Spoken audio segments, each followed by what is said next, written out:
زمان کے ظہور میں تعجیل فرما۔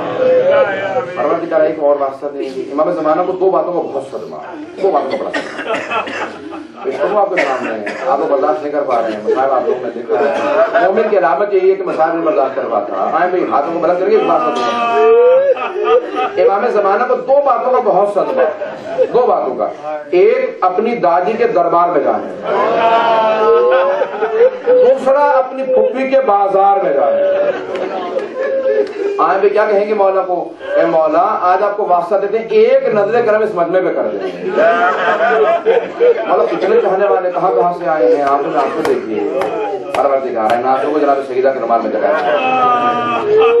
پروردگار زندگی میں امام حسین کی زیارت نصیب فرما، آخرت میں حسین کی شفاعت نصیب فرما۔ پروردگار تمام دشمنان اہل بیت کے جس کو نابود فرما، طالبان کو غارت فرما۔ پروردگار زائرین کی حفاظت فرما، عزاداروں کی حفاظت فرما۔ پروردگار بحرین کی، پاکستان کے عراق کے ہر مومن کی حفاظت فرما۔ پروردگار امام باقر کو ترقی عنایت فرما۔ پروردگار جو ہاتھ بلند ہے کسی کو رد نہ فرما۔ پروردگار جب آنکھ میں آنسو ہوتے ہیں، پیغمبر اسلام کے حدیث ہے جب آنکھ میں آنسو ہو نا تو دعا رد نہیں ہوتی۔ پروردگار ان آنسوں کے ساتھ ہم دعا مانگتے ہیں۔ پروردگار جو مریض ہے سب کو شفا کا عملہ کرنا، جو بے اولاد ہے سب کو علاج عنایت فرما، اولاد والوں کے اللہ تعالیٰ کو صالح بنا۔ پروردگار جو اولاد کی طرف سے پریشان ہے ان کی پریشانیاں دور فرما۔ ربنا تقبل منا انك انت السميع العليم بحق محمد وآلہ الطیبین الطاہرین المعصومین۔ ماتم حسین یا حسین یا حسین یا حسین یا حسین یا حسین یا حسین یا حسین یا حسین۔